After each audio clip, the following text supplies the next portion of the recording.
Do Ministério da Justiça, Mário Sarubo. Secretário, seja bem-vindo aqui à Rádio Difusora do Amazonas. A gente está ao vivo aqui para toda Manaus, e a rádio de maior audiência no estado do Amazonas. Então, a gente vai compartilhar com nossos ouvintes informações importantes sobre queimadas, porque aqui em Manaus, há semanas, nós estamos respirando fumaça, consequência dessas queimadas em toda a Amazônia, especialmente no sul do estado do Amazonas. Seja bem-vindo.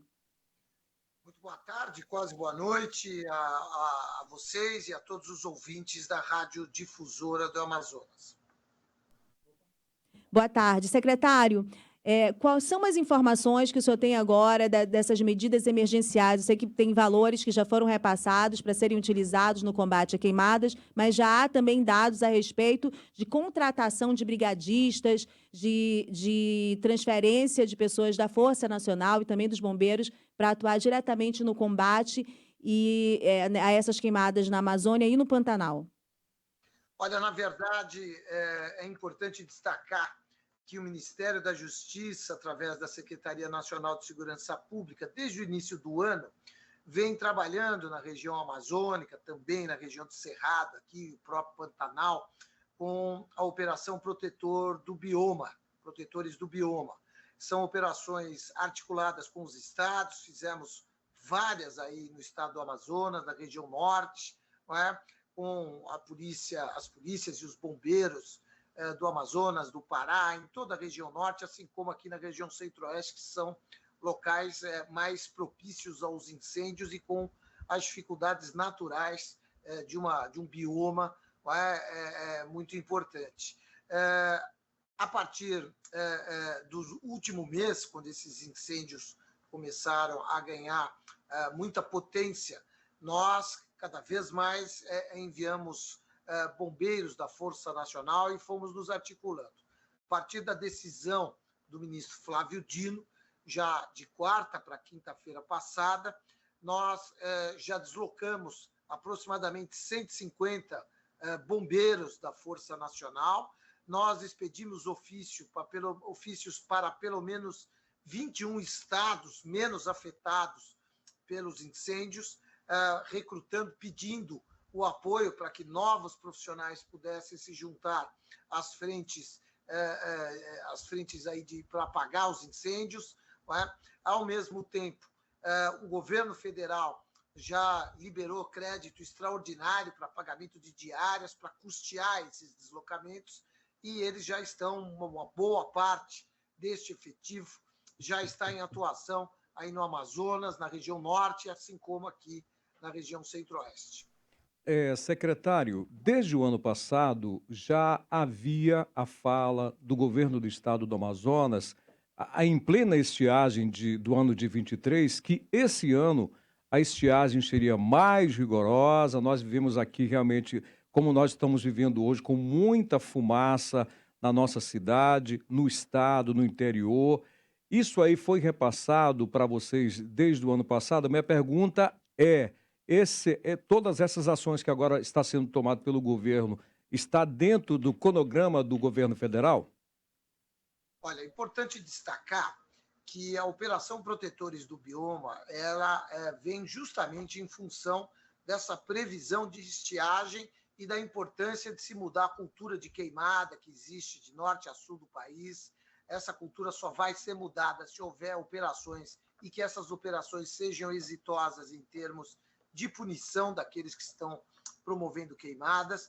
A verdade é que o clima mudou, tanto a região norte, aliás, todo o Brasil e a América Latina estão experimentando essa mudança do clima.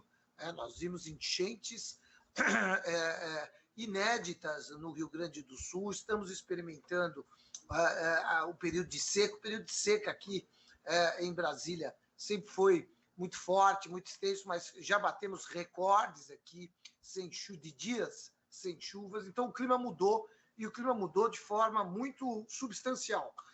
Isso exige mudança e mais potência e mais investimento na repressão e também na prevenção a esses incêndios. A Operação Protetores de Bioma, ela vem justamente em função dessa previsão de que haveria aumento. Mas o que a gente talvez não pudesse prevê a intensidade dessa mudança climática, a maneira com que ela veio. Está vindo diferente do ano passado, está vindo muito mais intensa, daí as dificuldades que nós estamos tendo e procurando, evidentemente, ajudar os estados no combate a esses incêndios, estar ao lado dos estados no combate a esses incêndios. Secretário, a gente sabe que até o início de novembro, dia 9, já 18 milhões de hectares foram queimados, né, nos biomas todos somados aqui no nosso país. E hoje teve uma reunião com o presidente Lula, né, para tratar do assunto, onde ele declarou que o Brasil não está 100% pronto para lidar com esses eventos extremos.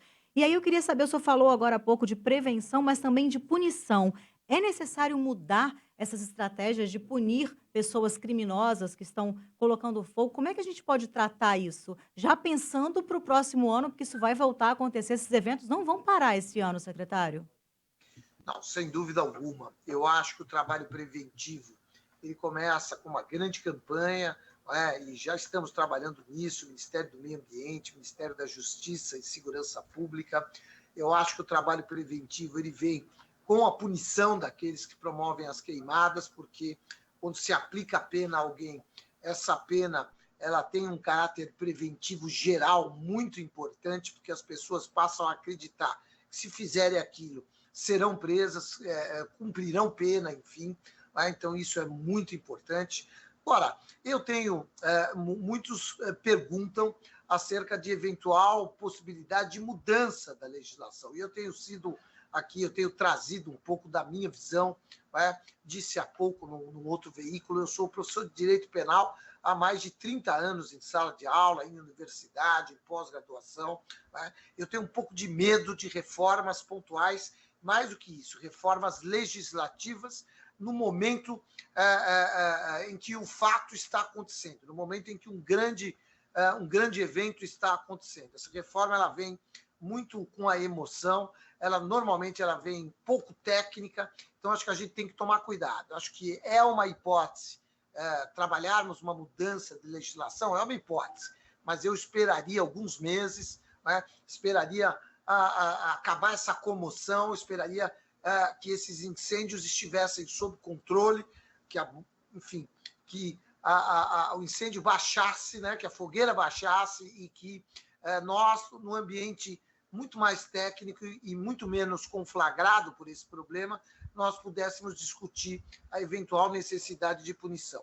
Aliás, é o que eu costumo dizer, não adianta a gente ter uma pena alta se a gente não tem um sistema de fiscalização que permita a punição. Eu gosto sempre de dizer o seguinte, comparar com as estradas. Você pode colocar lá 80, 100 km por hora, 150 e uma multa milionária. Se não tiver o policial rodoviário, se não tiver o radar, as pessoas vão correr. Então, é muito mais importante a gente, diante desse novo cenário, cuidar de estruturar os nossos órgãos de fiscalização diante desse novo contexto, para depois trabalharmos com muita serenidade e com muito cuidado eventual mudança da legislação ou aumento de pena na esfera penal para esse tipo de crime. Secretário, essas medidas de punição, de prisão, de ameaça de prisão, elas vêm muito associadas a momentos de muita pressão e até de desespero dos órgãos públicos. Eu penso que é mais ou menos isso que está acontecendo. Há um descontrole e, a meu ver, pela própria estrutura, uma incapacidade de lidar com o que está acontecendo. Aqui no release do governo, o anúncio é de 150 bombeiros de Força Nacional. O que isso representa, e eu gostaria de ouvi-lo a esse respeito, para a extensão territorial da Amazônia? Veja, só o estado do Amazonas é maior que toda a extensão territorial do Nordeste, com características completamente diferentes de locomoção. No ano passado, o senador Omar Aziz, durante a seca histórica e também as queimadas, ele anunciou direcionamento de emendas para o Ministério da Justiça para a aquisição de aeronaves que pudessem ser utilizadas no combate ao incêndio. Nós não temos, eu não sei como, mas nós não temos a essa altura aeronaves sendo utilizadas para jogar água nesse incêndio. A gente tem um combate por terra, que é muito mais complexo, inclusive. Então, o que falta para essa estrutura funcionar e para que esse dado possa corresponder à realidade da Amazônia, de pessoas que estão trabalhando para o combate dessas ações que são emergenciais e urgentes? Olha, em primeiro lugar, a gente não pode falar em só 150 bombeiros. Não é? É importante destacar que a Força Nacional ela tem suas limitações, então 150 para a Força Nacional é um bom número e nós não vamos parar nisso, evidente. Estão chegando Secretário, eu insisto na pergunta, porque, na verdade, eu não estou diminuindo a Força Nacional. Eu estou falando de fatos, da extensão da Amazônia. Minha pergunta é a seguinte: o que significa mais 150 para a realidade da extensão territorial e do que está acontecendo na Amazônia? Se a senhora deixar eu concluir, eu vou chegar lá. Então, 150 bombeiros já estão trabalhando, já estão por aí, vão chegar outros. Agora, emendas parlamentares são aportadas do Fundo Nacional de Segurança Pública. Boa parte dessas verbas estão sendo destinadas não só à Operação Protetores do Bioma, mas também ao financiamento das forças estaduais de segurança de todo o Brasil. Mas acho importante destacar que o governo federal tem o Plano AMAS, que já está, as coisas já estão começando, as licitações já estão começando, a compra de aviões, de helicópteros, de lanchas, isso já está começando a acontecer. O Plano AMAS é o olhar do governo federal para essa região, é de fato um reconhecimento por parte do governo federal de que essa região precisa de um olhar muito especial, precisa de um investimento muito forte, isso está acontecendo, é prioridade da Presidência da República, assim como é prioridade do Ministério da Justiça, do Ministério do Ambiente e do governo como um todo. Então, isso vai chegar. Agora, eu insisto, por mais que se pudesse prever esse tipo de problema, é importante que a gente coloque a realidade. Nunca poderíamos imaginar que fosse nesta intensidade. A gente estava acostumado com outro padrão. O padrão subiu muito. Então, nós precisamos investir. É importante que os estados também invistam. Os estados também precisam investir. Então, a cobrança vem muito para o governo federal, mas é importante que Estado e governo federal estejam, neste momento, unidos para que a gente possa superar essa questão. Então, investimentos existem. O Plano AMAS prevê um investimento muito grande na região amazônica, na compra de helicópteros, aviões, olhando para todo o contexto da região amazônica, inclusive esse das queimadas, dos incêndios, para não falar em garimpo, tráfico de entorpecentes e garimpo ilegal e todos os demais problemas que nós sabemos existem nessa região. Senhor Secretário Nacional de Segurança Pública do Ministério da Justiça, Mário Sarrubo, muito obrigado pelas suas informações em relação à atuação da sua pasta, da Força Nacional no combate aos incêndios. Agradecemos o tempo disponibilizado e um bom trabalho para o senhor e também para toda a equipe. Uma boa continuidade de terça-feira, viu, secretário? Muito obrigado, sou eu quem agradece a oportunidade. Bem, 17h50. Rosiane Carvalho, muito obrigado por ter trazido essa pauta tão importante, essa pauta tão densa, Sim, mas que nós precisamos discutir e trazer para os nossos ouvintes, que nós estamos sim acompanhando no que tange a nossa região, que precisa sim dessas medidas, porque do jeito que está, olha, a gente não está mais suportando, não. É nossa responsabilidade tratar o tema, ele sei que ele é espinhoso para o ouvinte, a gente está distanciado, mas vocês todos estão passando por isso. Ele é espinhoso, inclusive, no momento da entrevista, porque você vê que quando aperta na ferida, eles reagem. Mas é necessário que eles foquem na resposta que precisa ser dada. Lá aumentou muito agora, saiu do controle, porque chegou nas narinas dele a fumaça. Mas a gente sabe que a fumaça está acontecendo na cidade, em Manaus. Desde o ano passado. Não é uma surpresa para a gente. Não é uma surpresa. A gente já esperava, né, Rosiane? Aqui Cadê os aviões? Tem que ter uma estrutura, é necessário. Infelizmente, às vezes, eles se descontrolam, eles perdem um pouco o equilíbrio nas respostas, mas isso, na verdade, é a tensão do momento. O governo federal está sendo muito cobrado, sabe do que está acontecendo aqui. Eles precisam criar também informações positivas e não há dificuldade para a gente em abrir espaço para informar a população. Mas também não há dificuldade para a gente em exercer a nossa profissão, a pergunta séria, respeitosa, mas que é necessário para a resposta para a nossa região, porque, como a Tereza falou, infelizmente, hoje nós já sabemos que no próximo ano isso vai acontecer e eles vão chegar aqui de novo dizendo, fomos pegos de surpresa. Não pode. Obrigado, Rosiane Carvalho. Tereza Pinheiro, nós vamos para o intervalo aqui na Difusora. Eu acho que nós vamos direto para a Ave Maria, inclusive, e a gente retorna após o nosso bloco comercial e após a Ave Maria. 17h52.